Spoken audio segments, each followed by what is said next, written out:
जोहार साथियों, आप सभी का स्वागत है आपके अपने YouTube channel expert for Jharkhand में। दोस्तों, आज के इस वीडियो में जीके, जीएस और कंप्यूटर ये तीन टॉपिक पे वीडियो देखेंगे, जिसमें आपका लगभग 70 MCQ प्रश्न कराया जाएगा इस वीडियो में, जो कि आपके एग्ज़ाम के दृष्टिकोण से काफ़ी महत्वपूर्ण MCQ है। चाहे आप JPSC, JSSC या रेलवे किसी भी एग्ज़ाम की तैयारी कर रहे हैं तो ये वीडियो से आपको जो है ये 70 क्वेश्चन जीके, साइंस और कंप्यूटर के सवाल आपको देखने को मिलेगा। और जो छात्र CGL के तैयारी कर रहे हैं या क्षेत्रीय कार्यकर्ता के तैयारी कर रहे हैं तो उसके लिए ये वीडियो जो है रामबाण के समान होगा। और ये जो है आपका तीसरा वीडियो है। इससे पहले आपको 2 वीडियो हम दे चुके हैं, तो जो दोस्त नहीं देखे हैं पहले वाला वीडियो, वह वीडियो के डिस्क्रिप्शन में उसका लिंक रहेगा, आप वहां से जाके वीडियो को देख सकते हैं आसानी से। तो चलिए वीडियो शुरू करते हैं। इससे पहले बता दें कि जो नए दोस्त हैं इस चैनल में और अभी तक आपने चैनल को अगर सब्सक्राइब नहीं किया है तो चैनल को ज़रूर सब्सक्राइब कर लीजिए, क्योंकि इस चैनल के माध्यम से जो है झारखंड के किसी भी एग्ज़ाम की तैयारी कराई जाती है। साथ में जो भी नोटिफिकेशंस हो उसकी जानकारी आपको इस चैनल के माध्यम से दिया जाता है और वैकेंसी से अपडेट भी इस चैनल के माध्यम से बताया जाता है। इसलिए ये चैनल जो है आपके लिए काफ़ी ज़्यादा इम्पॉर्टेंट हो जाता है। तो आप वीडियो को पहले अंत तक ज़रूर देखिए। इसके बाद आपको लगे कि ये वीडियो आपके लिए हेल्पफुल है तो आप एक लाइक कर दीजिए और अपने दोस्तों को ज़्यादा से ज़्यादा वीडियो शेयर कर दीजिए। तो चलिए हम वीडियो शुरू करते हैं और देखते हैं आज का सबसे पहला प्रश्न। तो आज का पहला प्रश्न है कि बिहार, बंगाल, उड़ीसा और असमिया भाषाओं का उद्भव किस अपभ्रंश से हुआ है? तो इसका जो राइट आंसर हो जाएगा वो हो जाएगा ऑप्शन नंबर ए, मगधी से जो है आपका बिहारी, बंगला, उड़िया, असमिया ये सब भाषा जो है ये मगधी अपभ्रंश से ही विकसित होकर के ये सब भाषाएं आपका बना हुआ है। नेक्स्ट प्रश्न देखते हैं कि उत्तराखंड, उत्तर प्रदेश, बिहार, पश्चिम बंगाल तथा सिक्किम की सीमा किस देश को स्पर्श करती है? तो इसका जो राइट आंसर हो जाएगा वो ऑप्शन नंबर सी हो जाएगा। यह जो है आपका नेपाल को टच करता है। उत्तराखंड, उत्तर प्रदेश, बिहार, पश्चिम बंगाल और सिक्किम जो है ये नेपाल को आपका सीमा स्पर्श करती है। नेपाल भारत का जो है वो सांस्कृतिक पड़ोसी देश है। उत्तराखंड नेपाल के जो है आपका उत्तराखंड नेपाल के पश्चिम में स्थित है, तथा सिक्किम जो है आपका नेपाल के पूरब में स्थित है। जबकि अगर नेपाल के दक्षिण में बात किया जाए तो नेपाल के दक्षिण में बाकी जो आपके राज्य हैं उत्तर प्रदेश, बिहार और पश्चिम बंगाल ये आपके दक्षिण के क्षेत्र में आते हैं। तो चलिए नेक्स्ट प्रश्न देखते हैं। नेक्स्ट प्रश्न है आपका कि सूची 1 और सूची 2 का आपको जो है मिलान करना है। एक तरफ आपको देश दिया हुआ है, दूसरी तरफ आप उसकी जो है राजधानी आपको दिया हुआ है। तो पराग्वे की जो राजधानी है वह आपका है असनसियान। असनसियान जो है ये पराग्वे की राजधानी है। हंगरी की जो राजधानी है, हंगरी की राजधानी बुडापेस्ट है। और नॉर्वे की राजधानी ओस्लो है। और ग्रीन की राजधानी आपका नूक है। तो ये आपका सीरियली में दिया हुआ है, तो इसलिए इसका राइट आंसर जो हो जाएगा वो ऑप्शन नंबर ए जो है आपका राइट हो जाएगा।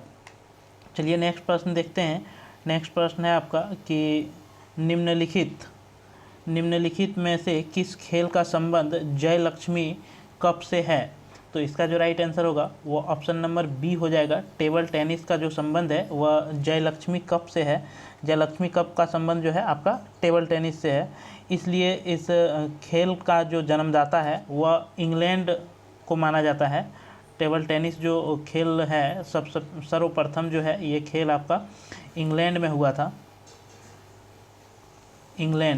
इंग्लैंड में हुआ था, इसलिए इंग्लैंड को जो है इसका जन्मदाता माना जाता है। और टेबल टेनिस को जो है पिंग पोंग भी कहा जाता है। पिंग पोंग, टेबल टेनिस को पिंग पोंग भी कहा जाता है। चलिए नेक्स्ट प्रश्न देखते हैं। नेक्स्ट प्रश्न है आपका कि the Indian navy @75 reminiscing the voyage नामक पुस्तक के लेखक कौन हैं? तो इसका जो राइट आंसर हो जाएगा वो हो जाएगा ऑप्शन नंबर आपका सी, रंजीत राय और अरित्रा बनर्जी। ये दोनों के द्वारा जो है ये पुस्तक आपका लिखा गया है। द इंडियन नेवी, सॉरी दोस्तों, the Indian navy @75, Remini Singh the boy जो है ये रंजीत राय और अरित्रा बनर्जी के द्वारा लिखा गया पुस्तक है। नेक्स्ट प्रश्न देखते हैं। नेक्स्ट प्रश्न है आपका कि ब्रिटिश मिशनरियों को भारत में बसने की अनुमति प्रदान की गई थी। किसके तहत जो है ब्रिटिश के मिशनरी जो थे वो भारत में प्रवेश किए और यहाँ पे बसने का जो है उसका प्रावधान किया गया था। तो इसका जो नियम था वह 1813 चार्टर एक्ट जो है इसी के तहत जो है, इसलिए आपका राइट आंसर हो जाएगा option number D. 1813 charter act अधिनियम के तहत जो है धर्म प्रचारक के लिए ईसाई मिशनरियों को भारत में बसने का जो है छूट प्रदान किया गया था। और इस अधिनियम के द्वारा जो है आपका भारतीयों की शिक्षा के लिए प्रति वर्ष 1 लाख रुपया का जो है खर्च का प्रावधान भी किया गया था। 1 लाख, ठीक है, 1 लाख रुपया प्रति वर्ष जो है खर्च करने का प्रावधान किया गया था। चलिए नेक्स्ट प्रश्न देखते हैं। नेक्स्ट प्रश्न है आपका कि संविधान में मंत्रिमंडल शब्द का एक ही बार प्रयोग हुआ है, वह कौन से अनुच्छेद में आपका है? तो इसका जो राइट आंसर हो जाएगा वो ऑप्शन नंबर आपका ए हो जाएगा। 352 अनुच्छेद में जो है ये संविधान के मंत्रिमंडल शब्द का आपका शब्द जो है प्रयोग किया गया है।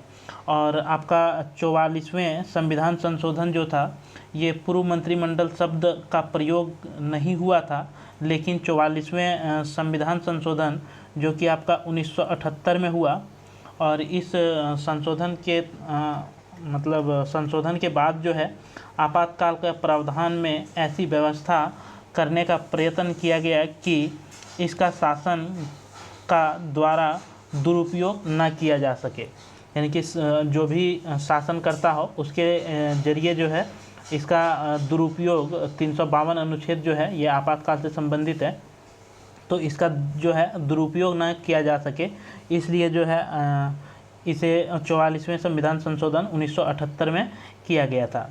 और आपको बता दें हम कि 352 आपात से संबंधित आपके 3 अनुच्छेद हैं।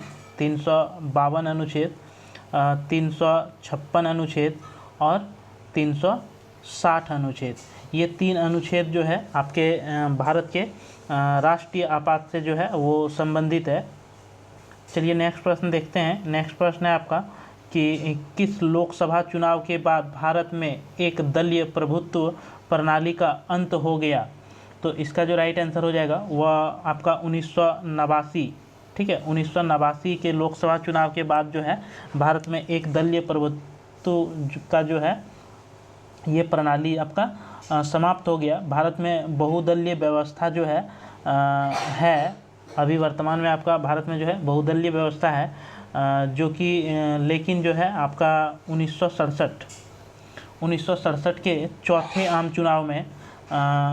आम चुनाव के पहले जो है एक दल प्रभुत्व की व्यवस्था विद्यमान रही, लेकिन इसके बाद जो है आपका 1989 ईस्वी में लोकसभा चुनाव में एक नवीन प्रवृत्ति भारतीय राजनीतिक में उभर कर सामने आता है और वह एक दल के प्रभुत्व का जो है अंत हो जाता है, यानी कि इसलिए आपका जो है 1989 में के बाद जो है दलीय प्रभुत्व व्यवस्था जो है वो समाप्त हो गया। चलिए नेक्स्ट प्रश्न देखते हैं। नेक्स्ट प्रश्न है आपका कि भारत के प्रथम महिला मुख्य निर्वाचन आयुक्त कौन थी? तो इसका जो राइट आंसर होगा वो ऑप्शन नंबर सी हो जाएगा। BS रामा देवी जो है ये भारत के पहला महिला मुख्य निर्वाचन आयोग जो है चुनी गई थी। और ये निर्वाचन आयोग का एक अस्थाई और स्वतंत्र निकाय जो है आपका मुख्य निर्वाचन आयोग होता है, जो कि संविधान के अनुच्छेद 324 के तहत जो है सांसद तथा राज्य विधान, राष्ट्रपति व उपराष्ट्रपति के पदों के निर्वाचन के लिए जो है ये संचालन करता है। निर्वाचन का कार्य जो है मुख्य निर्वाचन आयोग के द्वारा संचालन किया जाता है और निर्देशन एवं नियंत्रण की जिम्मेदारी जो है ये चुनाव आयोग के पास होती है। चलिए नेक्स्ट प्रश्न देखते हैं। नेक्स्ट प्रश्न है आपका कि निम्नलिखित में से किस कमेटी या आयोग ने न्याय पंचायत बनाने की सिफारिश की थी? तो इसका जो राइट आंसर होगा वह ऑप्शन नंबर बी हो जाएगा। अशोक मेहता समिति के द्वारा जो है ये न्याय पंचायत बनाने की जो है सिफारिश की गई थी आपका। और अशोक मेहता का जो समिति था, इन्होंने अपनी समिति का जो गठन किया था 1977 में जो है अशोक मेहता समिति का गठन हुआ था। और अशोक मेहता जो थे इसके अध्यक्ष थे, और बलवंत राय मेहता की समिति के सिफारिश के आधार पर ही स्थापित जो है पंचायती राज व्यवस्था आपके भारत में अभी लागू है, उसके कमियों को दूर करने के लिए, या फिर कमियों में जो कमियां जो उत्पन्न हो रही थी उस कमियों को दूर करने के लिए जो है सिफारिश करने हेतु जो है आपका ये अशोक मेहता समिति को लाया गया था। यानी कि बलवंत राय मेहता समिति जो था उसी के तहत आपका भारत में जो है पंचायती राज व्यवस्था लागू है। और उसमें जो कमियां रह गई थी उस कमियों को दूर करने के लिए आपका अशोक मेहता समिति का जो है गठन किया गया था, और ये अशोक मेहता इसके अध्यक्ष थे, जो कि 1977 में हुआ था।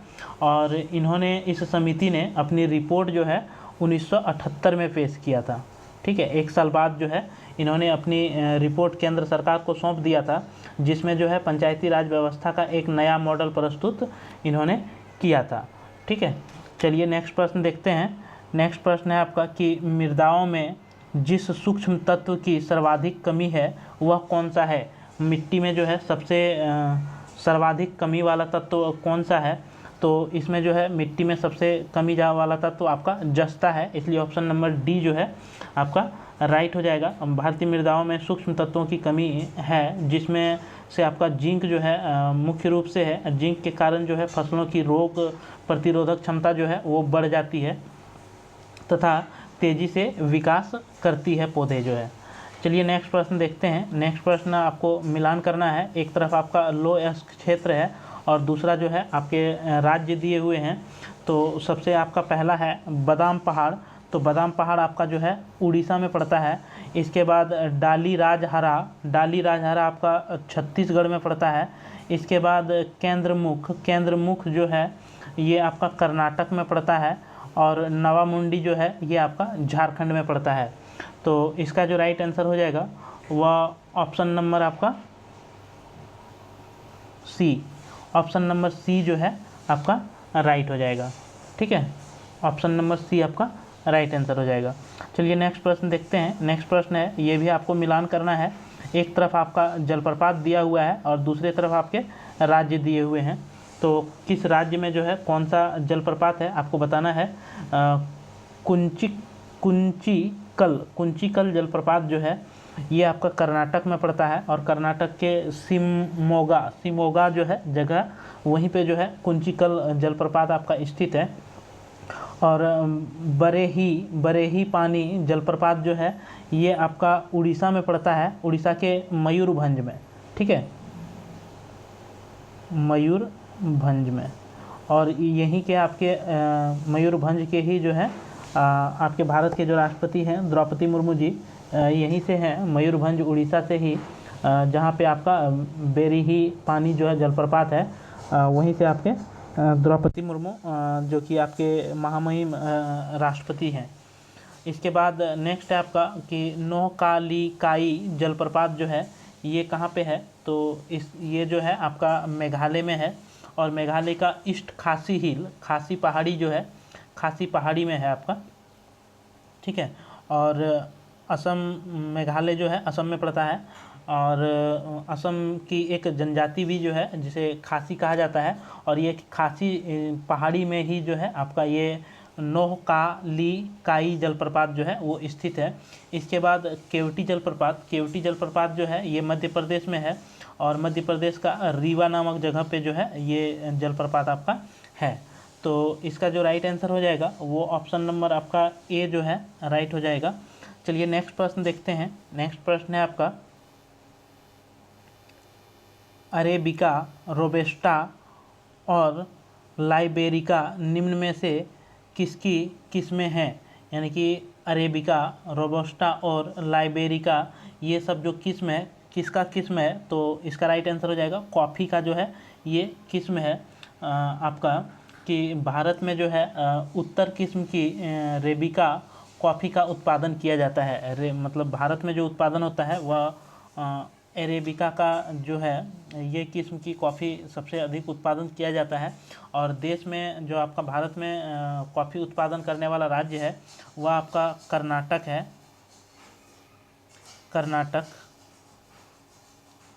कर्नाटक के बाद आपका केरल है। केरल के बाद आपका तमिलनाडु।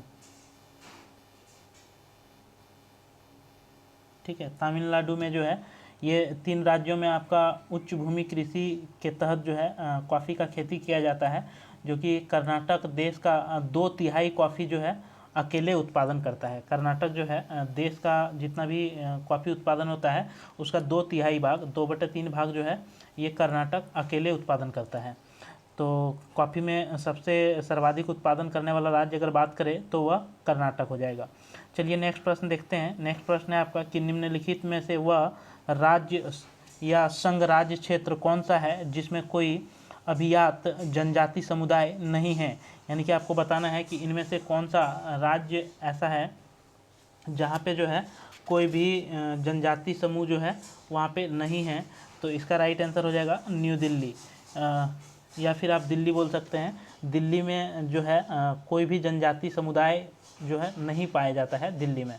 ठीक है, चलिए नेक्स्ट प्रश्न देखते हैं। नेक्स्ट प्रश्न है कि जालियांवाला बाग नरसंहार किस गांधीवादी सत्याग्रह के संबंध में हुआ है।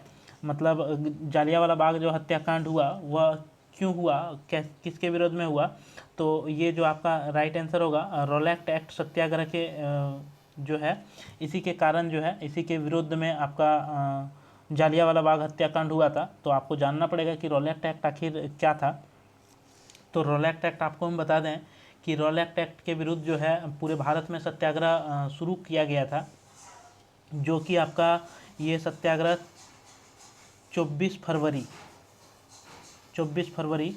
1919 को ये गांधी जी के द्वारा शुरू किया गया सत्याग्रह था और सत्याग्रह सभा की स्थापना किया गया था। और आपका जो है 9 अप्रैल, ये सब सारे डेट काफ़ी ज़्यादा इम्पोर्टेंट हैं दोस्तों आपके। 9 अप्रैल 1919 को जो है अमृतसर में एक बहुत ही विशाल जुलूस निकाला गया था। ठीक है, किसके नेतृत्व में, तो डॉक्टर सत्यपाल और डॉक्टर किचलू के नेतृत्व में। ठीक है, ये 2 नेताओं के नेतृत्व में जो है आपका अमृतसर में एक विशाल जुलूस 9 अप्रैल 1919 को जो है सत्याग्रह के तहत जो है रोलैक्ट एक्ट जो लाया था भारत में, अंग्रेज़ों के द्वारा लाया गया था, उस कानून के विरुद्ध में जो है सत्याग्रह निकाला था। अमृतसर में एक विशाल जुलूस निकाला था और सत्यपाल और किचलू के नेतृत्व में ये हुआ था। लेकिन कि इसमें ये घटना होती है कि दोनों नेताओं को जो है इसमें गिरफ्तार कर लिया जाता है आपका। और गिरफ्तार करने के बाद जो है इस गिरफ्तारी का विरोध में जालियांवाला बाग में जो है जालियांवाला बाग नामक एक जगह है, एक स्थान है, और उस जगह पे जो है इसी के मतलब जो गिरफ्तार कर लिया गया इस नेता को, दोनों नेता को, तो उसी के गिरफ्तारी के विरोध में जो है जालियांवाला बाग में एक सभा का आयोजन किया गया था। और वह सभा का आयोजन आपका हुआ था 13 अप्रैल। ठीक है, 13 अप्रैल 1919 को जो है ये सभा का आयोजन किया गया था। 9 अप्रैल को जो है रैली निकाला और रैली में गिरफ्तार हुआ, और गिरफ्तार होने के बाद 13 अप्रैल को जो है आपका ये सभा का जालियांवाला बाग में जो है एक सभा का आयोजन किया गया, जिसमें से जो है पंजाब के जो सैन्य अधिकारी थे आपका कौन था, जनरल डायर। ठीक है, जनरल डायर के द्वारा जो है बंगाल के वो सैन्य अधिकारी थे, और उसी के बिना जो है किसी पूर्व चेतावनी के जो है जितना वहाँ पे भीड़ था, जालियांवाला बाग में जितना भीड़ था, उन सभी पे जो है इन्होंने गोली चलाने का आदेश जो है वो दे दिया, और इसमें काफ़ी ज़्यादा जो है मौतें हो गई थी। तो ये था आपका जालियांवाला बाग हत्याकांड। चलिए हम नेक्स्ट प्रश्न देखते हैं। नेक्स्ट प्रश्न है कि आपको सुमेलित करना है, एक तरफ संगठन दिया हुआ है और एक तरफ जो है उसके संस्थापक दिए हुए हैं। तो लैंड होल्डर्स सोसाइटी ये जो है द्वारिका नाथ टैगोर के द्वारा जो है ये बनाया गया था। आपका लैंड होल्डर सोसाइटी जो है द्वारिकानाथ प्रसाद के द्वारा जो है ये बनाया गया था। इसके बाद ब्रिटिश इंडिया सोसाइटी जो है ये विलियम एडम्स के द्वारा जो है ये आपका बनाया गया था। इसके बाद इंडियन सोसाइटी जो है ये आनंद मोहन बोस, ठीक है, आनंद मोहन बोस के द्वारा बनाया गया था। इसके बाद इंडियन एसोसिएशन जो है ये एस.एन. बनर्जी के द्वारा बनाया गया था। यानी कि आपका राइट आंसर जो हो जाएगा वो ऑप्शन नंबर ए जो है आपका राइट हो जाएगा। चलिए नेक्स्ट प्रश्न देखते हैं। नेक्स्ट प्रश्न है कि अयोध्या स्थित बाबरी मस्जिद का निर्माण किसने करवाया था। अयोध्या में जो आपका बाबरी मस्जिद है इसका निर्माण जो है किसने करवाया था, तो इसका राइट आंसर हो जाएगा आपका मीर बाकी, ठीक है। ऑप्शन नंबर डी जो है आपका राइट हो जाएगा। मीर बाकी के द्वारा जो है ये अयोध्या में बाबरी मस्जिद का निर्माण करवाया गया था। और ये बाकी जो है ये कौन था, तो ये बाबर जो है बाबर के आपका सेनापति थे मीर बाकी। और बाबर उस समय जो शासनकाल था 1483 से आपका 1530 तक, ठीक है, 1483 से 1530 के बीच का समय है। और उसी समय जो है बाबर का सेनापति हुआ करता था मीर बाकी, और इन्होंने बाबरी मस्जिद का निर्माण आपका अयोध्या में करवाया था। और अयोध्या में स्थित रामकोट पहाड़ी पर जो है ये मंदिर का निर्माण करवाया गया था। और बाबर मुगल वंश का जो है संस्थापक, आप जानते हैं कि बाबर जो है मुगल वंश का संस्थापक है और प्रथम बादशाह था जिसकी जो है समाधि भारत में जो है ना होकर के ये बाबर की जो समाधि है वो आपका काबुल में है, ठीक है, काबुल में है इसकी समाधि। और काबुल जो है अभी वर्तमान में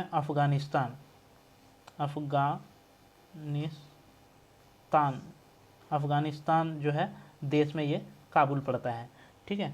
तो चलिए हम नेक्स्ट प्रश्न देखते हैं। नेक्स्ट प्रश्न है आपका कि अब्दुल रजाक विजयनगर आया था। अब्दुल रजाक जो है ये विजयनगर कब आया था, तो इसका राइट आंसर हो जाएगा देवराय द्वितीय के राज्यकाल में जो है ये अब्दुल रजाक आपका भारत आया था, ठीक है। अब्दुल रजाक देवराय द्वितीय के समय जो है ये भारत आया था, लगभग आपका 1443 ईस्वी।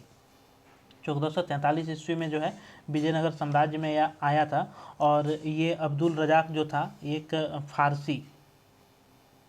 फारसी का राजदूत था,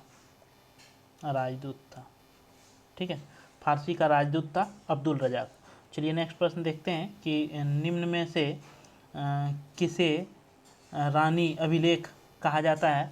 किस अभिलेख को जो है रानी अभिलेख भी कहा जाता है, तो अशोक का जो तीसरा अभिलेख है, तीसरा लघु स्तंभ लेख, ठीक है, अशोक का जो है तीसरा, यहाँ पे नहीं दिया है अशोक तो इसमें अशोक होगा। अशोक के जो तीसरा लघु स्तंभ लेख है उसी अभिलेख को जो है आपका रानी का अभिलेख कहा जाता है।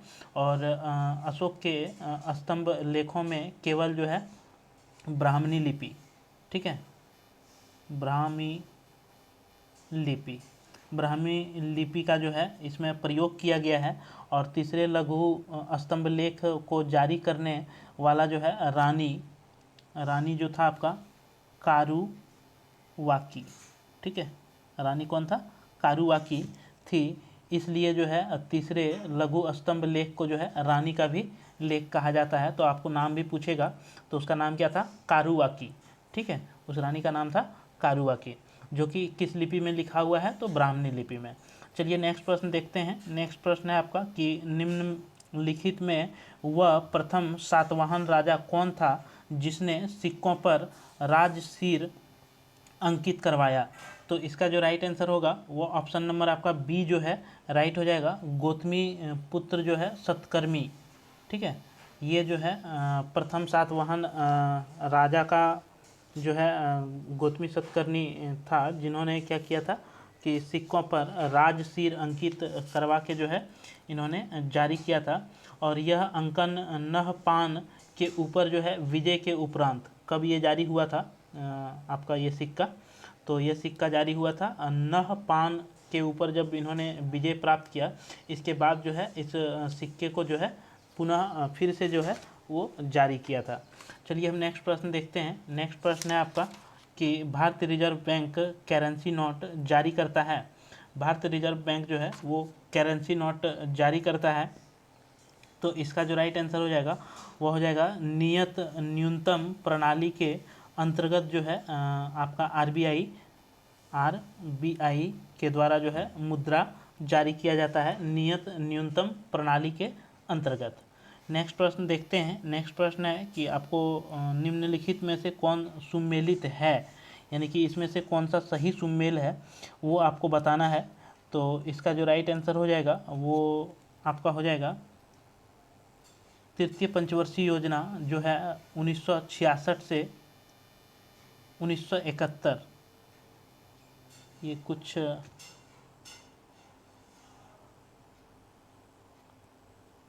कौन सा सुमेलित है, हाँ यही होगा दोस्तों। ठीक है, तो ये आपका सुमेलित है, बाकी जो है आपका सुमेलित नहीं है।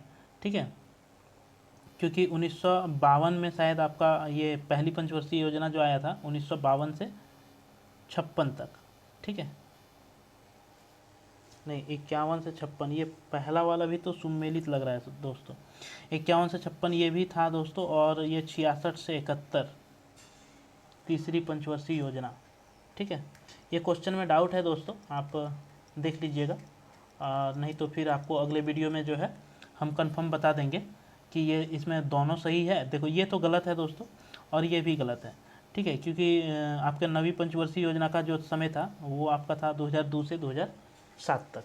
ठीक है, तो ये आपका गलत है, लेकिन कि ये जो है दोनों सही है या फिर ये एक सही है, इसमें आपको देखना पड़ेगा दोस्तों, भूल गए हैं अभी। तो चलिए नेक्स्ट वीडियो में आपको हम ये बता देंगे। चलिए नेक्स्ट प्रश्न देखते हैं। नेक्स्ट प्रश्न है आपका कि घाटे की वित्तीय व्यवस्था का अर्थव्यवस्था पर क्या प्रभाव पड़ता है। तो इसका जो राइट आंसर हो जाएगा वो ऑप्शन नंबर सी हो जाएगा, मुद्रा आपूर्ति में बढ़ोतरी। ठीक है, घाटे में जब वित्तीय व्यवस्था का अगर अर्थव्यवस्था की बात किया जाए तो क्या होता है कि मुद्रा आपूर्ति में जो है वो बढ़ोतरी हो जाता है। चलिए नेक्स्ट प्रश्न देखते हैं कि सुदाबक्स ओरिएंटल पब्लिक लाइब्रेरी कहाँ पर स्थित है। तो इसका जो राइट आंसर होगा वो आपका हो जाएगा पटना। ठीक है, सुदाबक्स ओरिएंटल पब्लिक लाइब्रेरी जो है आपका पटना में स्थित है। चलिए नेक्स्ट प्रश्न देखते हैं। नेक्स्ट प्रश्न है आपका कि निम्नलिखित में से कौन अपने नवीन दृष्टिकोण और कार्यों के साथ आधुनिक नृत्य की अवधारणा को भारत में लाने वाले पहले व्यक्ति थे। तो इसका जो राइट आंसर होगा वो ऑप्शन नंबर ए हो जाएगा, उदय शंकर। उदय शंकर को ही जो है भारत में नृत्य का जनक माना जाता है, या फिर नृत्य जो सबसे पहले व्यक्ति जो अवधारणा भारत में लाए और नृत्यों को प्रारंभ किया वह उदय शंकर के जरिए जो है आपके भारत में नृत्यों का प्रारंभ हुआ था। चलिए नेक्स्ट प्रश्न देखते हैं। नेक्स्ट प्रश्न है आपका कि नीति आयोग द्वारा देश का पहला मत्स्य पालन अटल इनक्यूबेशंस केंद्र कहाँ स्थापित किया गया है। तो इसका राइट आंसर हो जाएगा दोस्तों केरल में। ठीक है, केरल में आपका नीति आयोग के द्वारा जो है मत्स्य पालन का केंद्र स्थापित किया गया है केरल में। नेक्स्ट प्रश्न देखते हैं कि किस देश ने हाल ही में रूबेला के सफल उन्मूलन की घोषणा की है। तो रूबेला से जो है सफल उन्मूलन की जो घोषणा किया है किस देश ने किया है। तो इसका राइट आंसर हो जाएगा दोस्तों भूटान। ठीक है, भूटान ने रूबेला से जो है सफल उन्मूलन की घोषणा जो है वो किया है। ठीक है, और रूबेला जो है ये आपका क्या है, तो रूबेला खासरा जो आपका है दोस्तों, खासरा जो बीमारी होता है इसी से संबंधित जो है ये रूबेला है। तो उसी रूबेला जो है एक टीका का नाम है। ठीक है, खासरा से संबंधित ये बीमारी है। चलिए नेक्स्ट प्रश्न देखते हैं हम। नेक्स्ट प्रश्न है आपका कि इसरो द्वारा चंद्रयान 3 को कब लॉन्च किया गया है। तो इसका जो राइट आंसर होगा दोस्तों वो ऑप्शन नंबर बी हो जाएगा, 14 जुलाई 2023 को जो है आपका चंद्रयान 3 जो है वो लॉन्च किया गया था। ठीक है, तो इसलिए आपका आंसर जो हो जाएगा वो क्या हो जाएगा, तो 14 जुलाई 2023। नेक्स्ट प्रश्न देखते हैं और ये जीके का अंतिम प्रश्न होगा। अनफिनिश्ड प्रसिद्ध भारतीय अभिनेत्री खाली जगह का एक संस्मरण है।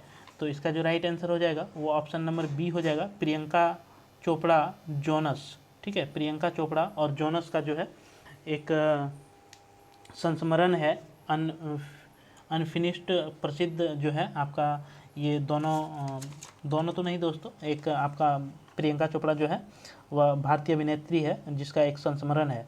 ठीक है, चलिए अब नेक्स्ट प्रश्न देखते हैं और साइंस के अब 20 प्रश्न देखेंगे। इसके बाद जो है आपका कंप्यूटर के 20 प्रश्न देखेंगे। तो चलिए साइंस के पहला प्रश्न देखते हैं कि अस्थि मज्जा में मौजूद कौन सा हार्मोन आरबीसी उत्पन्न को जो है वो बढ़ाता है। तो इसका राइट आंसर हो जाएगा दोस्तों एरिथ्रोपोइटिन। ठीक है, एरिथ्रोपोइटिन ये जो है आपका हार्मोन आरबीसी का उत्पादन जो है वो अस्थि मज्जा में बढ़ा देता है। ठीक है, चलिए नेक्स्ट प्रश्न देखते हैं। नेक्स्ट प्रश्न है कि E300 का सामान्य नाम क्या है। E300 को जो है और किस नाम से जाना जाता है। तो इसका राइट आंसर हो जाएगा विटामिन सी के नाम से जो है इसे जाना जाता है, और इसका जो नाम है वह एंटीऑक्सीडेंट। ठीक है, एंटीऑक्सीडेंट के नाम से भी विटामिन सी को जाना जाता है। और विटामिन सी का जो रासायनिक नाम है वह आपका है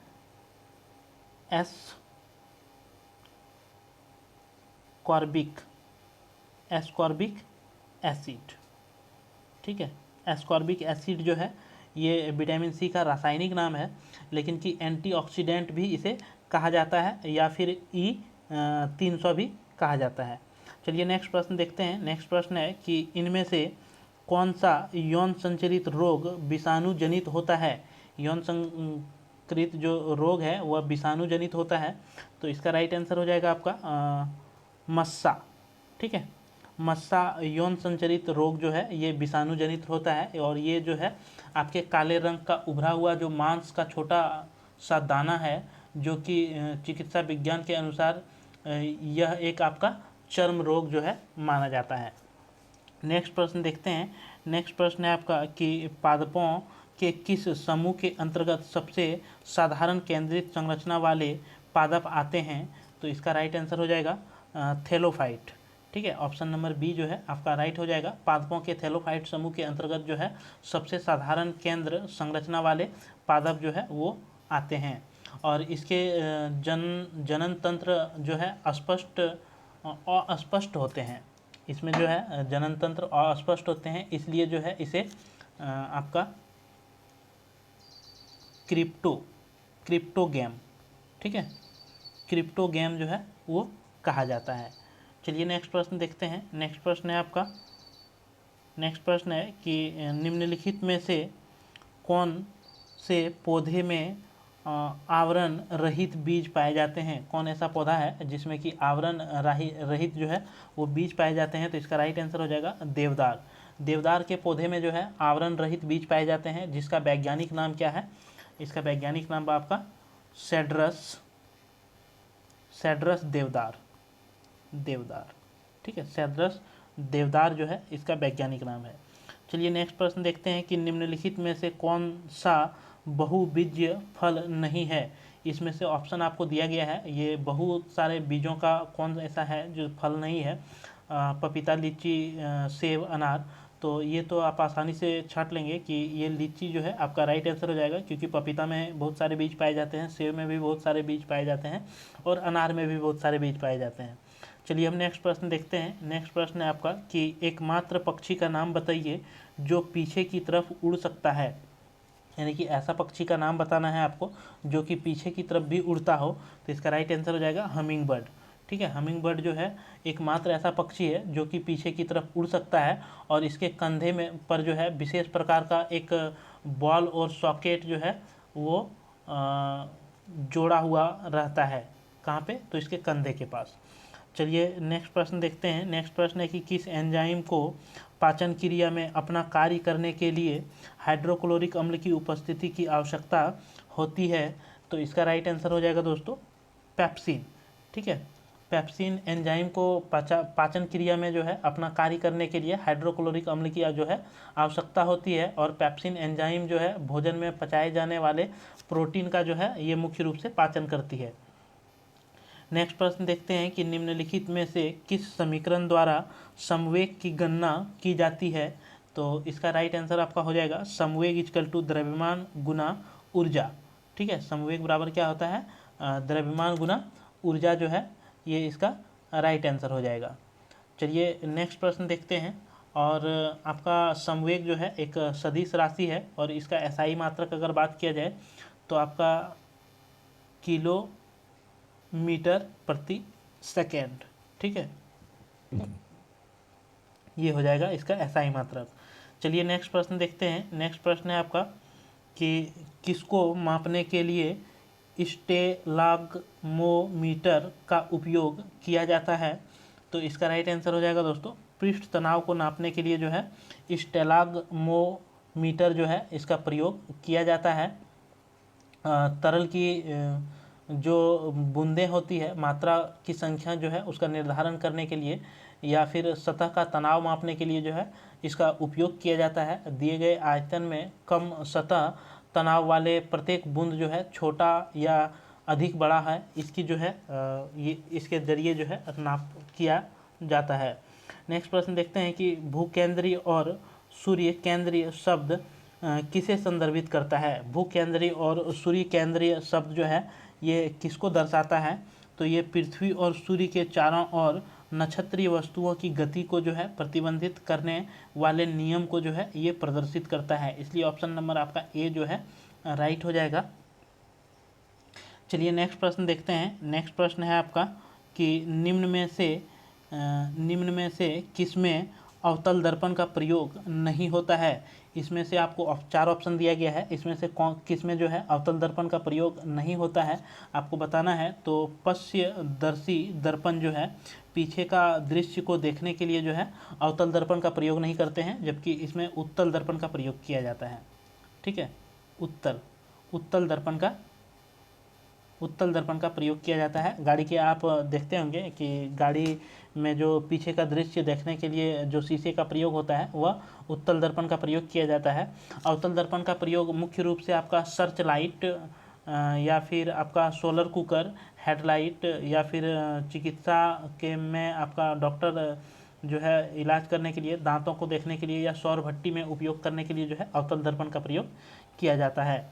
चलिए नेक्स्ट प्रश्न देखते हैं। नेक्स्ट प्रश्न है कि व्हीटस्टोन ब्रिज का उपयोग किसके मापन से किया जाता है। तो इसका राइट आंसर हो जाएगा दोस्तों प्रतिरोध मानकों को जो है ये मापने के लिए आपका व्हीटस्टोन ब्रिज का जो है उपयोग किया जाता है, और यह विधि जो है निम्न प्रतिरोध ज्ञात करने के लिए जो है वह उपयोग नहीं होता है। मतलब कम प्रतिरोध का मान को ज्ञात करने के लिए इस विधि का उपयोग नहीं कर सकते हैं आप। चलिए नेक्स्ट प्रश्न देखते हैं। नेक्स्ट प्रश्न है आपका कि सन 1902 ईस्वी में पहली बार बड़े पैमाने पर विद्युतीय एयर कंडीशनर का आविष्कार और इसका प्रयोग किसके द्वारा किया गया था। यानी कि एसी का जो आविष्कार हुआ है वह 1902 ईस्वी में किया गया था, और ये आविष्कार जो है किसके द्वारा किया गया था आपको ये बताना है। तो इसका राइट आंसर हो जाएगा विलियस कैरियर के द्वारा जो है एसी का आपका आविष्कार किया गया है।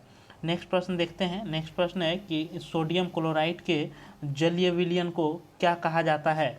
तो इसका जो राइट आंसर हो जाएगा वह लवण जल जो है ये कहा जाता है। सोडियम क्लोराइड जो है ये नमक का अंश होता है, नमक में जो है आपका सोडियम क्लोराइड ही पाया जाता है, इसलिए सोडियम क्लोराइड के जलीय विलयन को क्या बोलेंगे हम, तो लवणीय जल बोलेंगे। ठीक है, सोडियम क्लोराइड सोडियम का एक अकार्बनिक जो है यौगिक है, जिसे नमक या साधारण नमक आप बोल सकते हैं। चलिए नेक्स्ट प्रश्न देखते हैं। नेक्स्ट प्रश्न है आपका कि मेंडलीफ की आवर्त सारणी में आधुनिक आवर्त सारणी के किस समूह का उल्लेख नहीं किया गया है। तो इसका राइट आंसर हो जाएगा उत्कृष्ट गैस का जो है, इसमें मेंडलीफ की जो आवर्त सारणी है इसमें उत्कृष्ट गैसों को जो है उल्लेख नहीं किया गया है। उत्कृष्ट गैस यानी कि आप नोबेल गैस भी इसे बोल सकते हैं। और मेंडलीफ ने जो है ये अपना जो आवर्त सारणी दिया था वह 1869 ईस्वी में तत्वों के जो है भौतिक और रासायनिक गुणों के आधार पर जो है परमाणुओं के भार के संबंध में जो है इन्होंने अपना आवर्त सारणी बनाया था। नेक्स्ट प्रश्न देखते हैं। नेक्स्ट प्रश्न है कि कार्बन के किस रूप का उपयोग शुष्क स्नेहक के रूप में किया जाता है? तो इसका राइट आंसर हो जाएगा ग्रेफाइट। ठीक है, कार्बन के ग्रेफाइट का जो उपयोग है वह शुष्क स्नेहक के रूप में प्रयोग किया जाता है। नेक्स्ट प्रश्न है आपका कि खाली जगह का प्रयोग कारों के में पेट्रोल के साथ ईंधन के रूप में किया जाता है। पेट्रोल के साथ जो ईंधन के रूप में उपयोग किया जाता है कार गाड़ी में, वह किसका उपयोग किया जाता है? तो आपका एथेनॉल। एथेनॉल का उपयोग जो है ये पेट्रोल के साथ आपका किया जाता है कार गाड़ी में। ठीक है, और अगर इसका सूत्र की बात किया जाए एथेनॉल का, तो इसका सूत्र होता है C2H5 OH। ठीक है, ये एथेनॉल का आपका सूत्र होता है। चलिए नेक्स्ट प्रश्न देखते हैं। नेक्स्ट प्रश्न है आपका कि 5 से 8% एसिटिक एसिड को क्या कहा जाता है? जब 5% से 8% तक एसिटिक एसिड हो तो उसे क्या कहा जाता है? तो उसको सिरका कहा जाता है। यानी कि या तो उसे आप अम्ल की श्रेणी में रख सकते हैं या फिर आप उसे सिरका का नाम जो है वो दे सकते हैं। ठीक है, एसिटिक एसिड का सामान्य सूत्र जो होता है, एसिटिक एसिड का जो सूत्र है वह CH3CCDOH। ठीक है, ये आपका सिरिका का रासायनिक सूत्र होता है। और इसका एपैक नेम जो होता है वह एथेनोइक अम्ल होता है। एथेनोइक। ठीक है, एथेनोइक जो है अम्ल इसका नाम होता है। और ये एक जो है कार्बनिक अम्ल है। और एसिटिक एसिड में जो है 5 से 8% जो है ये घोल को सिरिका के नाम से आप जानते हैं। चलिए नेक्स्ट प्रश्न देखते हैं, और ये साइंस का जो है अंतिम प्रश्न है। इसके बाद हम 20 जो है कंप्यूटर के प्रश्न देखेंगे। खाली जगह आइसक्रीम में एक स्टेबलाइजर के रूप में प्रयोग किया जाता है। आइसक्रीम में जो है स्टेबलाइजर के रूप में किसका प्रयोग किया जाता है? तो इसका राइट आंसर हो जाएगा जिलेटिन। आइसक्रीम में जो है जिलेटिन का प्रयोग जो है ये आपका स्टेबलाइजर के रूप में किया जाता है। और जिलेटिन जो है आपका ये रंगहीन होता है, स्वादहीन होता है और भंगुर ठोस पदार्थ है, जिसका निर्माण जो है जीव जंतुओं से जो है प्राप्त उत्पादों में प्राप्त कॉलेजन से किया जाता है। ठीक है, ये जिलेटिन का जो प्रयोग मतलब प्राप्त किया जाता है जिलेटिन, यह कॉलेजन से जो है प्राप्त किया जाता है जीव जंतुओं के कॉलेजन से। चलिए अब कंप्यूटर के हम 20 प्रश्न देखते हैं। और सबसे पहला प्रश्न है कि मल्टीमीडिया वेब पेज वेबसाइट और वेब आधारित एप्लीकेशन विकसित करने के लिए सबसे लोकप्रिय लैंग्वेज निम्नलिखित में से कौन सा है? तो इसका राइट आंसर आपका हो जाएगा जावा।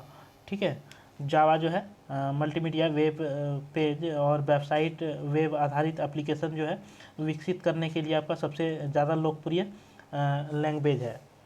चलिए नेक्स्ट प्रश्न देखते हैं। नेक्स्ट प्रश्न है आपका कि कंप्यूटर की मेमोरी में एंटर किए गए डाटा या इंस्ट्रक्शंस खाली जगह माने जाते हैं। तो इसका राइट आंसर आपका हो जाएगा इनपुट। ठीक है, जब कंप्यूटर में आप किसी भी डाटा को डालते हैं तो उसे इनपुट के रूप में जो है जाना जाता है, या फिर इंस्ट्रक्शन जो आप कंप्यूटर को दे रहे हैं किसी भी काम करने के लिए, तो उसको इनपुट के माध्यम से ही आप कंप्यूटर में प्रवेश डालते हैं। नेक्स्ट प्रश्न देखते हैं कि स्क्रीन पर किसी आइटम को माउस के प्रयोग से मूव करने के वर्णन के लिए प्रयुक्त पद कौन सा है? तो इसका राइट आंसर आपका हो जाएगा ड्रैग एंड ड्रॉप। जो है ये किसी भी स्क्रीन के आइटम को माउस का प्रयोग जब आप करते हैं इधर उधर मूव करने के लिए, तो इसे ड्रैग या ड्रॉप कहा जाता है।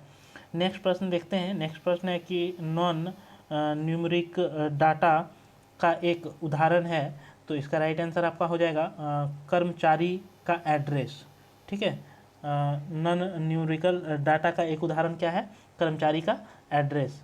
नेक्स्ट प्रश्न देखते हैं। नेक्स्ट प्रश्न है आपका, बाकी जो है आपका ये जो उदाहरण है नॉन न्यूमेरिक डाटा का उदाहरण है, जैसे बैंक शेष, जब खाता में जो आपका पैसा बच जाता है वह नॉन न्यूमेरिक डाटा का जो है ये उदाहरण है। परीक्षा का स्कोर कार्ड, तो ये दोनों जो है आपका उदाहरण है, लेकिन कि ये जो है आपका एक उदाहरण नॉन न्यूमेरिक डाटा का एक उदाहरण बोल रहा है, तो आपका क्या हो जाएगा? कर्मचारी का एड्रेस। ठीक है, तो चलिए नेक्स्ट प्रश्न देखते हैं। नेक्स्ट प्रश्न है आपका कि किसी स्रोत से इंफॉर्मेशन लेकर अपने कंप्यूटर में लाने को क्या कहा जाता है? तो इसका जो राइट आंसर हो जाएगा वो हो जाएगा डाउनलोड। यानी कि आप किसी भी चीज़ को जब डाउनलोड करते हैं, यानी कि आप उसका वो किसी दूसरे स्रोत में रहता है, उस स्रोत से जो है आप अपने कंप्यूटर में उस इंफॉर्मेशन को लाते हैं, यानी कि उसे डाउनलोड कहा जाता है। नेक्स्ट प्रश्न देखते हैं कि प्रिंटर किस प्रकार का डिवाइस है? प्रिंटर जो है आपका किस प्रकार का डिवाइस है? तो प्रिंटर आपका एक आउटपुट डिवाइस है, क्योंकि ये जो है प्रिंट, जब आप किसी पेज को निकालते हैं तो जो भी आपके कंप्यूटर के स्क्रीन पर रहता है उसके हूबहू प्रिंट करके आप जब निकालते हैं तो वो आउटपुट के रूप में आपका बाहर में दिखता है। नेक्स्ट प्रश्न देखते हैं कि किसी प्रेजेंटेशंस को नए फाइल नेम में कैसे सेव करते हैं? तो इसका जो राइट आंसर होगा दोस्तों वो आपका हो जाएगा फाइल मेन्यू सेलेक्ट करके सेव एज चूज करते हैं और फाइल को जो है सेव करते हैं। चलिए नेक्स्ट प्रश्न देखते हैं। नेक्स्ट प्रश्न है आपका कि एक्सेल के खाली जगह में एक या अधिक वर्कशीट होते हैं, तो इसका राइट आंसर हो जाएगा वर्कबुक। ठीक है, जब एक्सेल में आपके वर्कबुक जो है एक या अधिक वर्कशीट को जो है उस वर्कबुक कहा जाता है। नेक्स्ट प्रश्न देखते हैं कि कंपाइलिंग से खाली जगह क्रिएट होता है। कंपाइलिंग से जो है क्या क्रिएट होता है? तो इसमें एग्जीक्यूटेबल प्रोग्राम जो है इससे क्रिएट किया जाता है। नेक्स्ट प्रश्न देखते हैं कि खाली जगह में बटन और मेन्यू होते हैं जिसमें कॉमन रूप से प्रयुक्त कमांडों का शीघ्र एक्सेस हो जाता है, तो इसका राइट आंसर हो जाएगा दोस्तों टूल बार। ठीक है, टूल बार में जो है बटन और मेन्यू होते हैं जिससे जो है आप कॉमन रूप से कमांड को जो है शीघ्र एक्सेस कर सकते हैं। नेक्स्ट प्रश्न देखते हैं कि वेबसाइट के पहले पेज को खाली जगह कहते हैं। वेबसाइट का पहला पेज को जो है वो होम पेज कहा जाता है, इसलिए ऑप्शन नंबर ए आपका राइट हो जाएगा। नेक्स्ट प्रश्न देखते हैं। नेक्स्ट प्रश्न है आपका कि वेब पेज में उस शब्द को क्या कहते हैं जिसे क्लिक करने पर दूसरा डॉक्यूमेंट खुल जाता है? तो उसे जो है आप हाइपरलिंक कहते हैं। यानी कि जब आप किसी भी वेबसाइट या किसी भी पेज में जब रहते हैं और उसमें कोई एक लिंक रहता है, उस पर जब आप क्लिक कर देते हैं और वो क्लिक करने के बाद जब आप दूसरे पेज में पहुंच जाते हैं तो उसका नाम जो है उसे हाइपरलिंक कहा जाता है। नेक्स्ट प्रश्न देखते हैं। नेक्स्ट प्रश्न है कि खाली जगह मेन्यू से पता चलता है कि सॉफ्टवेयर प्रोग्राम का प्रयोग कैसे किया जाए? यानी कि किसके ज़रिए जो है ये पता चलता है कि मेन्यू में सॉफ्टवेयर का जो प्रोग्राम है वह कैसे उसका प्रयोग किया जाए? तो डॉक्यूमेंटेशंस के द्वारा जो है आप इसका पता कर सकते हैं। चलिए नेक्स्ट प्रश्न देखते हैं। नेक्स्ट प्रश्न है आपका कि पीसी को कोल्ड बूट करने के लिए कौन सी डिस्क जो है प्रयोग में लाई जाती है? तो इसका राइट आंसर आपका हो जाएगा सेट ऑफ डिस्क। ठीक है, सेट ऑफ डिस्क का प्रयोग करके जो है आप अपने कंप्यूटर को कोल्ड बूट जो है वो कर सकते हैं आसानी से। नेक्स्ट प्रश्न देखते हैं कि खाली जगह कंप्यूटर को बताता है कि इसके कंपोनेंट्स को कैसे प्रयोग करना चाहिए। कंप्यूटर का जो है कौन सा पार्ट्स जो है वो बताता है कि इसके कंपोनेंट को कैसे आप प्रयोग कर सकते हैं। तो ऑपरेटिंग सिस्टम जो है ये बताता है कि कंप्यूटर का जो कंपोनेंट है आप उसका प्रयोग कैसे करेंगे। नेक्स्ट प्रश्न देखते हैं कि CD रॉ डिस्क जो है वो क्या है? CD रॉ डिस्क जो है आपका क्या है? तो ये जो है कॉरेज और रीराइट किया जा सकता है। CD रॉ का जो है ये कॉपीराइट यानी कि को इरेज और रीराइट जो है इसे किया जा सकता है। नेक्स्ट प्रश्न देखते हैं। नेक्स्ट प्रश्न है कि निम्नलिखित में से किस प्रकार के मेन्यू को ड्रॉप डाउन मेन्यू कहा जाता है? तो पुल डाउन मेन्यू को जो है आपका ड्रॉप डाउन मेन्यू कहा जाता है। नेक्स्ट प्रश्न देखते हैं कि कंप्यूटर में डाटा या सूचना खाली जगह के रूप में स्टोर की जाती है, तो इसका राइट आंसर हो जाएगा फाइलों के रूप में जो है इसे कंप्यूटर में स्टोर किया जाता है। नेक्स्ट प्रश्न देखते हैं। नेक्स्ट प्रश्न है आपका कि टेबल कॉलम में संख्या सामान्यतः खाली जगह होती है, तो इसमें आपका राइट आंसर हो जाएगा राइट अलाइंस जो है ये सामान्यतः टेबल कॉलम में जो है संख्याएं होती है। नेक्स्ट प्रश्न देखते हैं और ये आज का जो है आपका अंतिम प्रश्न होगा कि मॉडेम जो है ये मॉडेम क्या है, ये मॉडेम के बारे में आपको बताना है। तो इसका जो राइट आंसर हो जाएगा वो आपका हो जाएगा कि ये जो है एक कंप्यूटर के डिजिटल सिग्नलों को एनालॉग सिग्नल में ट्रांसलेट करता है, जो कि पारंपरिक टेलीफोन लाइनों से ट्रेवल कर सकता है। यानी कि मॉडेम का जो है ये कार्य है दोस्तों, मॉडेम का जो है ये कार्य दर्शाता है, इसलिए मॉडेम के बारे में आपका ऑप्शन नंबर बी जो है ये राइट है।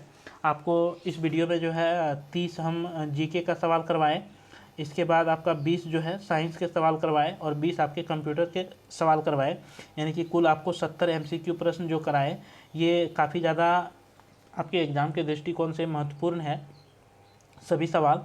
तो आपको अगर एक बार में समझ में ना आया हो तो आप वीडियो को जो है 2 बार देख लीजिए, तो आपको जो है ज़्यादा चीज़ें समझ में आएगी। तो आपको ये वीडियो अगर अच्छा लगा हो तो आप एक लाइक कर दीजिए और अपने दोस्तों को ज़्यादा से ज़्यादा वीडियो को शेयर कर दीजिए। और जो नए दोस्त इस चैनल में देख रहे हैं और अभी तक आपने चैनल को सब्सक्राइब नहीं किया है तो चैनल ज़रूर सब्सक्राइब कर लीजिए, क्योंकि इस चैनल के माध्यम से झारखंड के किसी भी एग्ज़ाम की तैयारी कराई जाती है, साथ में जो भी वैकेंसी से रिलेटिव अपडेट या नोटिफिकेशंस हो उसकी संपूर्ण जानकारी जो है आपको इस चैनल के माध्यम से दिया जाता है, इसलिए ये चैनल जो है आपके लिए काफ़ी ज़्यादा इम्पोर्टेंट हो जाता है। तो चलिए हम फिर आपसे नेक्स्ट वीडियो में मिलेंगे, तब तक के लिए मेरे तरफ से सभी दोस्तों को जोहार, धन्यवाद, जय झारखंड, जोहार झारखंड।